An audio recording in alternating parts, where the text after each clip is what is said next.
Okay, so since we're having this lousy weather,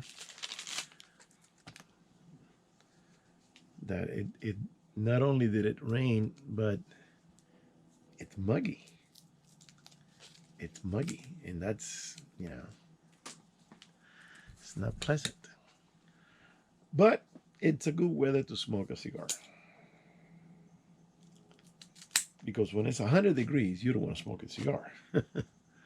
Right now, I can't see my thermometer, but I know it's probably 80 something, which is not bad. 79, who knows? Who cares? They just do it.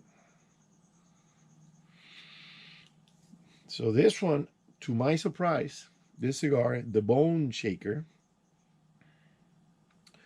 it's got a good aroma uh, without lighting it.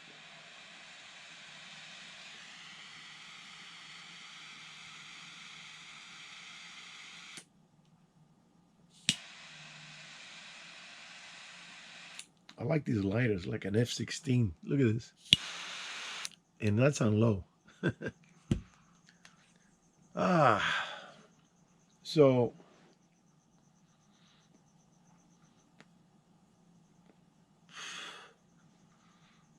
I had to take another shower because it's sticky. Anyways, um, I just uploaded the video from the hunt, which was very short because there was nothing much going on.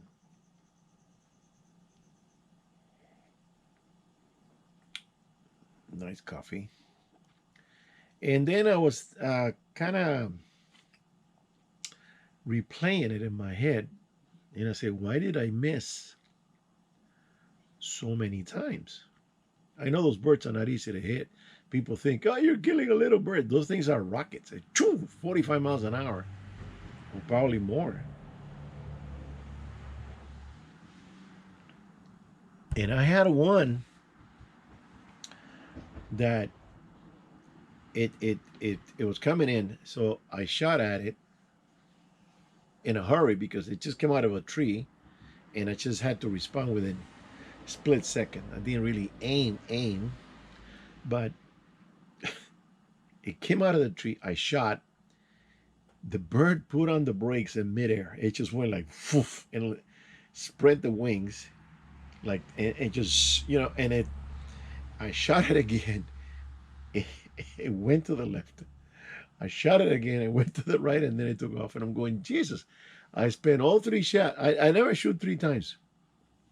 It's either one or two, but never the third. I said, I'm gonna hit it with the third, and it kept going. I'm going, Jesus! And then I look. I said, maybe I hit it and it fell down. No, it kept going. Those birds are fast, and not only that, they're fast. They're very maneuverable. They're doing this. They don't fly straight. It's not like an eagle or something. If they fly like a bat, they're coming like crazy and they skipping around. Sometimes I see them that they fake a shot. You shoot, they drop, and then they straighten up and poof, they right over the bushes. They take off. I'm going, Jesus, they're pretty smart. So I'm sitting there and I said, I'm waiting and waiting and waiting. I only caught one. Nothing's happening. I went to talk to my uncle. He was holding my dog. My dog didn't really. I was kind of disappointed that he's still gun shy. And I told my uncle, stay away from, stay over there, hold on to him on the leash, and when you hear the shot, pet him. I said, good boy, pet him, rub him a little bit. But it didn't work. It you know it. So he told me, your dog is very nervous, and he said, why is he breathing that way? He's telling me, he's yelling at me, and I said, well, what's wrong? So I went over there, and he was under the chair, you know, breathing hard. That means he's scared, nervous, antsy. I get my gun to, I put it on safety, give it to my uncle, say, "Hey, hold the gun. Let me take him out for a walk." So I, come on. So we went by the grapes, and he started rubbing himself with the vines, just with the dry stuff that's hanging under there. There were no grapes on the. They already uh, picked up everything, so it's just the vines.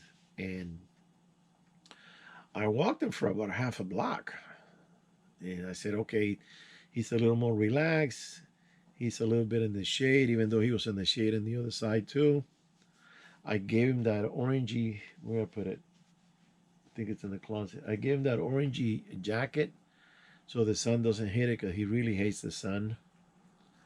Bearpa did too. I don't know. They're white dogs. It should ricochet the sun, but they absorb the sun and it kind of burns them. They got very light skin, very pink skin, so he doesn't like the sun. And I thought maybe he was hot, you know. So I walked him. He seemed a little more mellow. Came back. Uh, Took him back to my uncle. Gave him to him. Went back to my spot. And oh, he wanted to climb on the chair. I had my camping chair, which is pretty wide, and he kind of trying to get up there. I said, "Okay, up," you know. So he jumped up there, and he sat down, and I kind of stayed with him for 5 minutes. He kind of calmed down a little bit, and so I walked away with the gun. Here comes the bird. Easy shot. Pull the trigger. Nothing happens. I had it on safety, and I never took it off. When I give it to my uncle, I had it on safety. So I'm going, Jesus Christ. That happened to me twice. So then finally, boom, I hit a bird. The second, it comes down. I told my uncle, bring the dog here. Bring Papa. Bring him over. So he walked him over, and I can see his rear legs are kind of trembling a little bit because he heard the shot, and my friend is on the other side shooting. We're pretty well separated, but still he can hear the noise. I don't know why he's so scared, but anyways, so I said, well, maybe if I give him the bird, he'll snap out of it, right? So I said, here. I got the bird and put her in his nose, and he didn't want nothing to do with the bird. Usually he likes birds. He doesn't like the noise, the shotgun noise, but he likes the birds. He points and everything. But this time he was so scared that he didn't want nothing to do with the bird. He didn't even smell it. I put it right there in his mouth and his nose. I wanted to put it in his mouth so he can walk it back, get used to that. So he's done. I'm not going to try anymore because my friend says, your dog is 83 years old, because he's 12.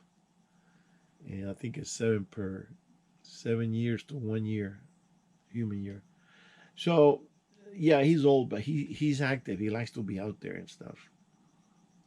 At 2 o'clock in the morning, I he was already up, and I said, "Come on." And he saw me that I was dressed, and he followed me. Went out the garage, boom, jumped in the truck, and he's looking around like, "Where are we going?" So he likes to be in the truck, but the thing is this: I kind of tried too late with him. I wanted to try to see maybe if he forgotten what happened that 4th of July, but he's traumatized. I took him to the range, let him. She was walking the dog around the outside the fence. He could hear the noise. He ignored it, and I said, "Okay, he's not paying attention. Maybe he's okay." And then walked him back and forth, and we did our shots. And then halfway through, I signaled her to come in. I already asked permission to the guy that shoots the plates. And I said, listen, I want the dog to be near me, maybe 10, 15 feet away from me, behind me. on a leash. And he goes, yeah, no problem. So, she brought him in. It was more like 20 feet away. And we kept shooting the skeet, the trap plates. And, after a few shots, she tells me, hey, he's antsy. He's nervous again. You can see his rear legs are trembling. So I said, well, okay, that's enough. Take him out and walk him out again, and let him forget about it.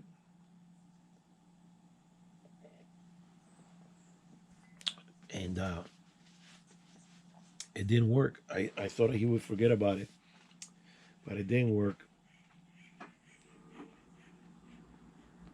And it's a shame because he's a good breed. He likes he likes to search and stuff. He sees rabbits and he locks on it. But the minute he hears that noise, that's it. He breaks. So I hate to say it, but I'm gonna have to give up on him. I can't do any more for him. I seen video how they do it. They tie their dog down. They shoot far away, but the the guy's a trainer too. The guy was doing it by himself.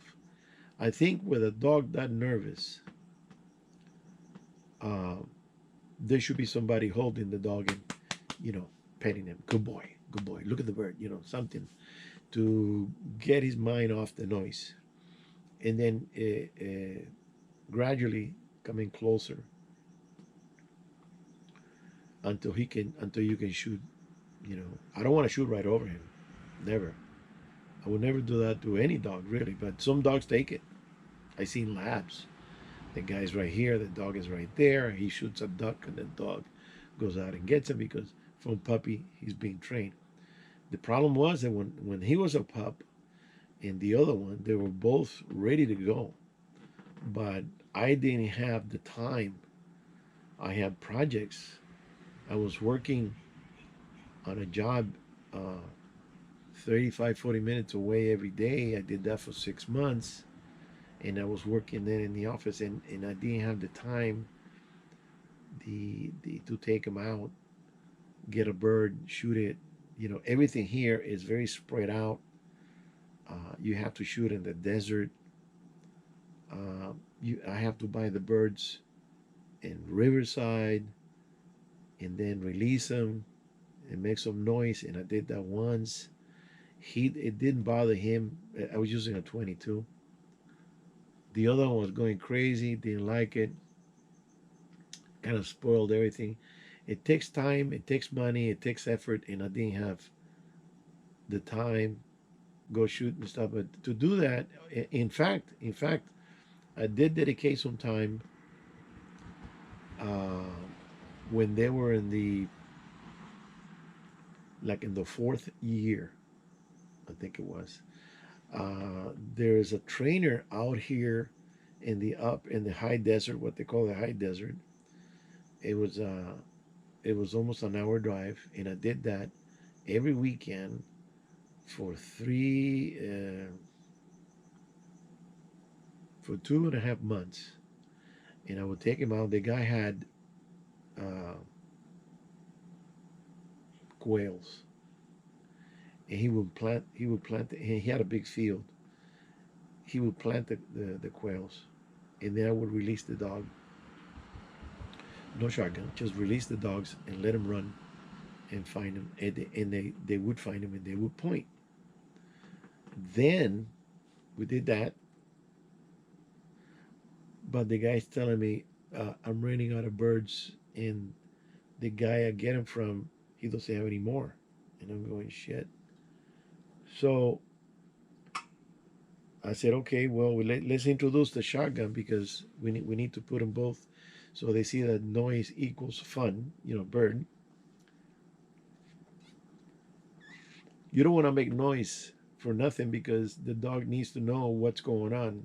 So when he hears the noise, he sees the bird dropping. Okay, he'll put two and two together, and he will not be bothered by the noise. So when I started, and then before making the shooting the shotgun, I will walk with the shotgun, a pump shotgun, and I will crank it, crack, crack. Every time I did that, the little female would get nervous, and she would kind of like, and they were kind of off a little bit, but they could hear it. And I said, "What's wrong with these dogs? Jesus Christ!" So I would go crack, crack, and then the guy says, "Okay, take off do a shot and aim away, not this way, but that way."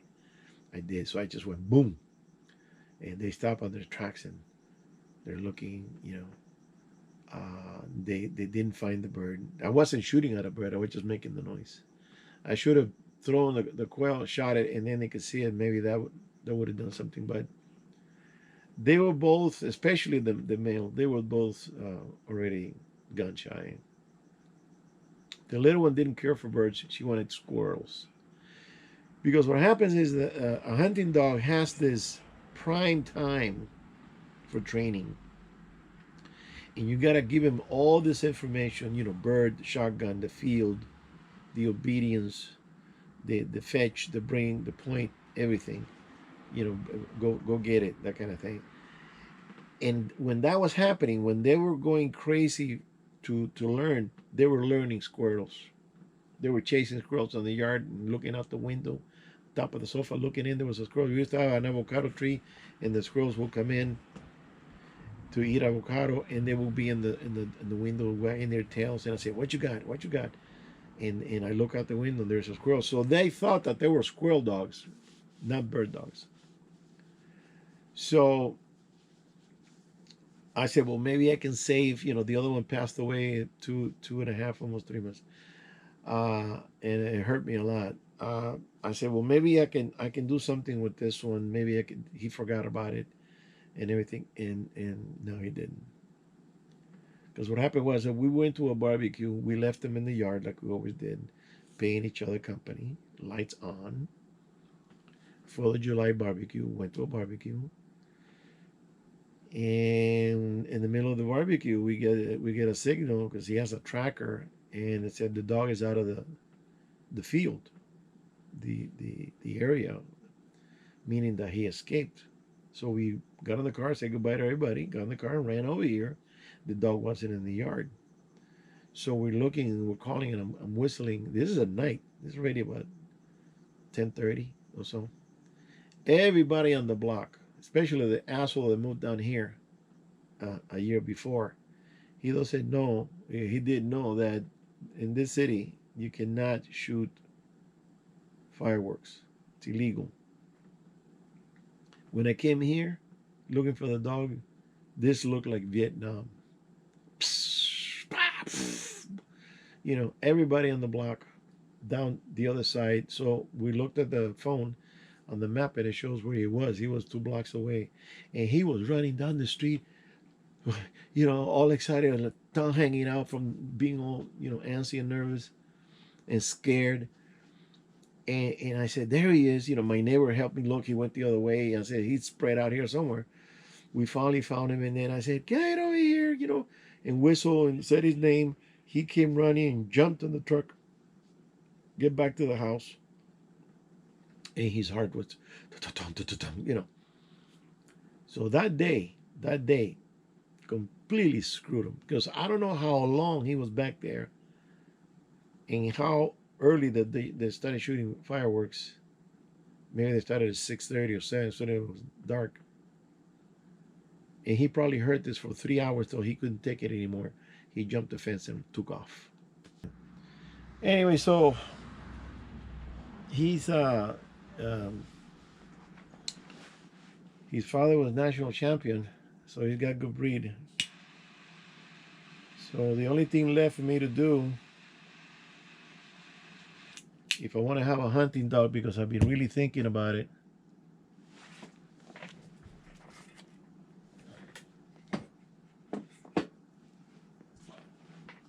I've been really been thinking about it, and I, I I didn't want to. I didn't want to have another dog, another hunting dog, or another dog for that matter, because it it really hurt me with the other one. I miss her a lot. She was very special, very intelligent, super bright dog. And I don't know if I want to go through that pain again, because I know this one, when he goes, that's going to be, especially for her, that's going to be a nail in the coffin, man. It's going to be a nail in the coffin. So we were kind of pondering, thinking about it and thinking about it. And I said, um, we got a hold of some people that they have a female, and we send them a text, and we said, hey, we have this male pure breed. You want to breed her? And they said, oh no, we already got a male, because we met this guy that showed her his dog. It's a female, 9 months or a year old, something like that. Really pretty. And so we got his number from the breeder, from the guy. He's not a breeder. He's just a guy that has a female. And then we call him, and so he takes back. He goes, no, we already have a male dog, and we're gonna hook up in about a month or so, when she starts getting in heat. Well, uh, 2 months later, we get the news that the dog didn't do the job. The female didn't want to get approached by this dog, even though he already mounted her and she already had a letter from him. But for some reason, she kept growling and stuff. Didn't want the dog at all. Get away from me. So he asked me, are we still interested? And I said, well, let me think about it. We'll call you back. And so we talked about it, and we decided uh, that I didn't want a dog. I said, we'll just charge him for the stud fee. And so we didn't call him right away. We're kind of kicking it around. I saw this guy with a spaniel at the park, and we started talking, and she looked very bright, and he would toss the ball, he would go run, and he's always doing things with her and training her. And I said to myself, I think I want to have another try to have a pup, you know. So I got back to the guy, and I said, listen, I said we're interested, and we don't want the stud fee. We're gonna want the pick of the litter. And he says, okay, no problem. So now we're planning on having a pup from Papa Boy, and it's gonna be a female. This breed has two particular things. The males are very loving. I mean, they're just beautiful dogs, but a little stubborn. You know, they're very independent. They take off on you, and you call them and you call them, and the ears turn off. The female is very attentive, very obedient, but not as loving as the male. So you say, okay, I want a pet, you get the loving dog. You want a hunter, you get the female. That's the way I see it. So then I'm thinking, the female, uh, it's going to be a little smaller than the male. They always are. A little more compact. And I'm going to dedicate, now that I'm semi-retired, because before I wasn't, I'm going to dedicate 100% time to her. Train her, teach her, let her get accustomed to the noise. And you got to do this as the pup. When they're eating, you clapping your hands. At first they'll look up like saying, what is it? They'll keep eating. You get a can, you bang it, not right up on top of them, but you bang it from far away, so they ignore the noise, right? Then you get closer and like that, little by little. Then when they get to that age that you introduce them to the birds, because from the very beginning they're already pointing. Because I showed video when I had the other litter that they were pointing at at 9 weeks. They were small. They were pointing and they were curious about the bird. So you have to introduce the bird, the curiosity, the intrigue, what's in the bush, move it around a little bit like that. And then later introduce the noise and then the noise and the bird. So for that, you need time and you need to go places far away from the city because you can't do this in the backyard or anything like that. So I'm hoping that Papa will get her pregnant. Now, a long time ago, a friend of mine had an old dog, and his friend called him up and he said, "Hey, my female is in heat. If you want to bring your dog over." So he called me up. "Hey, Ray, you want to go and help me with the dog?" Yeah, you know, strong. He wasn't a weakling. That dog was tough. He would run the fence back and forth. He already had a trench in the ground from running around. And so we got in the car and we took the dog to his place, guy's house, and what we did is he held the female by the collar, and we helped the old dog mount the female. And my friend had gloves, and I think he even grabbed the member and tried to point it in the right direction. And once he inserted her and he was pumping her, you could have seen that dog's face. He was like, with the tongue hanging out. He was having a great time. We were laughing because that dog was very old. And come to think of it, I gotta find out if he did got her pregnant, because Papa's already 12. But I know he's willing and able. He could jump. But as far as the sperm count, I don't know. And I think it costs like $250 to find out. Leo, I don't care. Let him try it.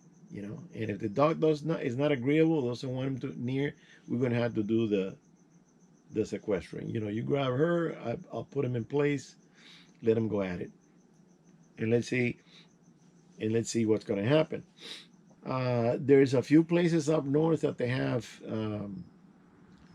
what they call rescue dogs. Like people can't handle the dog or can't feed. I don't know what the reason, to be honest. But there's some Britneys that they're selling, but they're already in age. They're already in the 4 and the 5 and the 6 year.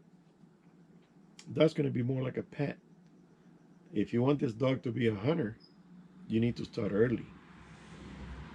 I don't know the training. I don't know the behavior. I don't know the treatment of the dog. The dog could have an issue if people don't care about the dog or whatever. Uh, the dog needs the training because it evolves the instinct that they're made for. That's what they are for. And then you give them plenty of love, and that tops it off. That gets the whole package going. So we are going to try to see if Papa can give me a pup. And if I had the room, I would go for two. But she says no, one is enough. Because if Papa goes, we're going to end up alone, and that's going to be a very lonely house. Because he is the glue that keeps us together. We give him the love. It's like a kid. We give him the love, the attention. We take him running. We take him walking. We've taken him to the ocean, that kind of thing. Uh, but I try for the hunting and the shooting. He doesn't go for it. I'm not going to force him. He's already semi-retired like me. So let's see if we can get a pup, and I'm going to go from there. And I know one thing: that pup's he's gonna take me running, because those dogs keep you young. You have to give him the exercise. You can't just sit at home all day. No, that dog wants out. You have to take him out, take him walking. So he's gonna keep me active, which is a good thing. And then I'm gonna train her the best I can. I've done it before, so I did it with the mother. and she came out to be a great dog. You know, we hunted quail, pheasant, and doves. And she would even get up on two legs when the dove would fall in a bush, and she would sniff around and try to grab it. And I would grab it and hand it to her. She would grab it in her mouth and walk with me with the bird in the mouth. And that's what you do. You gotta have the combo of the bird with the shot. And she was never shy about the shot. Never. She would be standing right there, and I would go shoot, boom, boom, boom, and she would just look to see which one dropped. She was a very good hunting dog. He has the bloodline from the father and the mother. It's just that he got destroyed because of the a-hole down the street. You know, it's incredible. All right, so I'm gonna let it go at that. I just wanted to give you the piece of news, and let's see what happens. I hope that Papa can do it. I'm gonna help him. I'm gonna trim him down. He needs to lose about 4 or 5 pounds. We're gonna give him a nice bath and a haircut so he looks younger and trimmer. And he'll say, "Okay, Mrs." There it is. Let's see what happens. All right, guys. I'll see you on the next one. Thank you.